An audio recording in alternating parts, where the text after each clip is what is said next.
হুঁশিয়ার সাবধান, আওয়ামী লীগের দোসররা হুঁশিয়ার সাবধান, হুঁশিয়ার সাবধান। কথা বলতে হবে।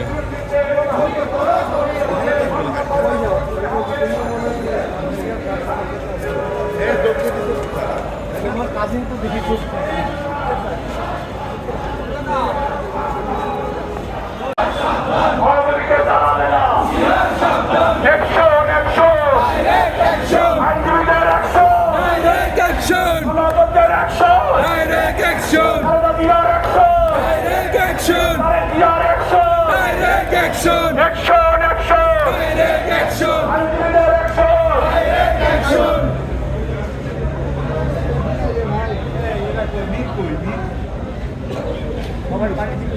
সমবেত আইনজীবী ভাই ও বোনেরা, আসসালামু আলাইকুম। ওয়ালাইকুম আসসালাম।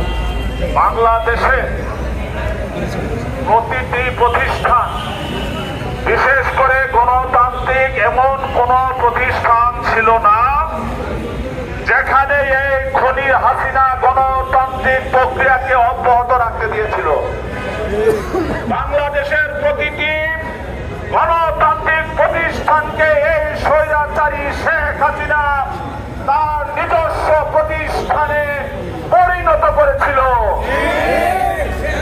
আজকের এই বার কাউন্সিলের দুর্নীতিবাজ সদস্যদের পদত্যাগ, দুর্নীতির তথ্য উদ্ঘাটন করে দুর্নীতিবাজ সদস্যদের বিচারের দাবিতে এই সমাবেশে সভাপতিত্ব করছেন সুপ্রিম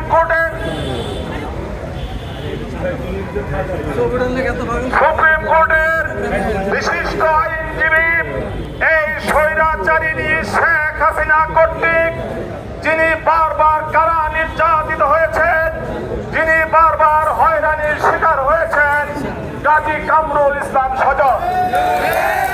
শুরুতে বক্তব্য রাখার জন্য আহ্বান জানাচ্ছে আমাদের আন্দোলন সংগ্রামের আরো একজন থিঙ্ক ট্যাঙ্ক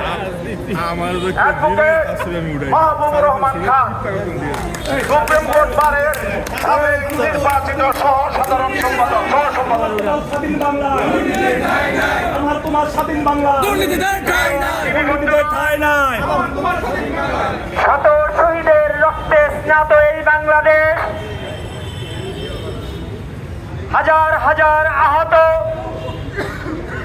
আমাদের বন্ধুরা যখন এখনো বেড়ে শুয়ে আছে, আমরা দেখছি বাংলাদেশের রাষ্ট্রীয় প্রতিষ্ঠানে এখনো স্বৈরাচারী ফ্যাসিস্ট শেখ হাসিনার প্রাতত্ত্বাদের দখলে আছে। বন্ধুরা, এই খুনি হাসিনার দোসর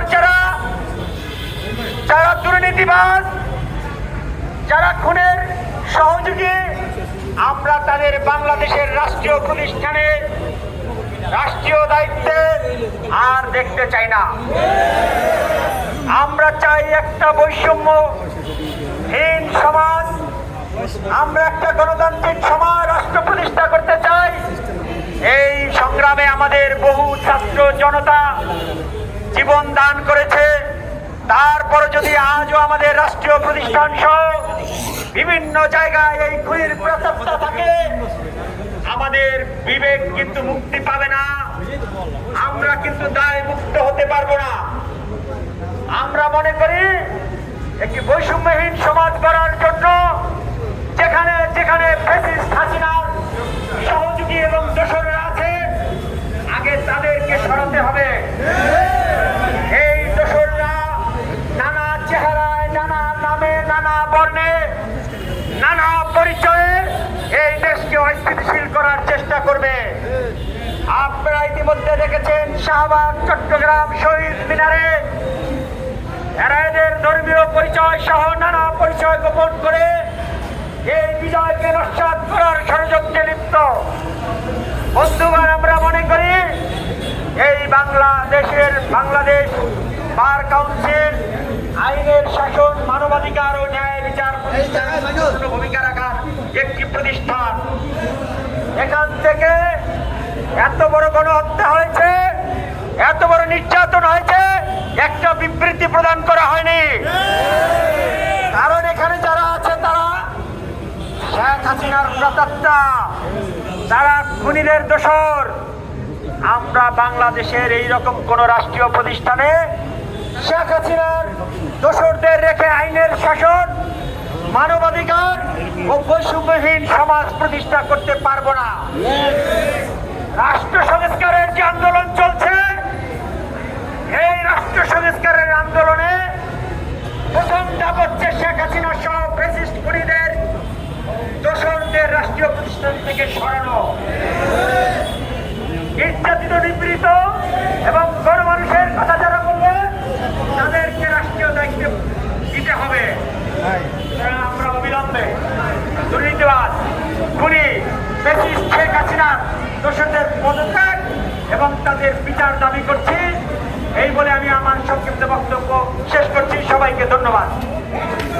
বর্তমান মাহবুবুর রহমান খান এইবার